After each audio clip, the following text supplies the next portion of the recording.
সুমিত্রা নতুন বাড়িতে একা থাকত। তার ঘরের পুরনো আলমারির বিশাল আয়নাটা রাতে তাকে অস্বস্তি দিত, তাই সে সব সময় কাপড় দিয়ে ঢেকে রাখত।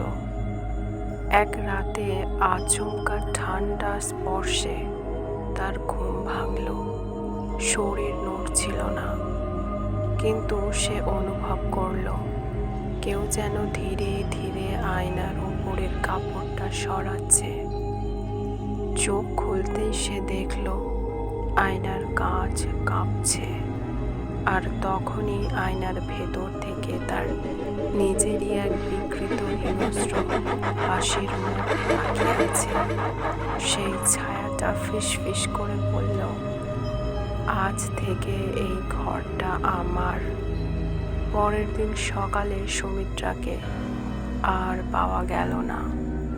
শুধু আলমারি খোলা ছিল, আর আয়নার উপর জমে থাকা সেই অস্বাভাবিক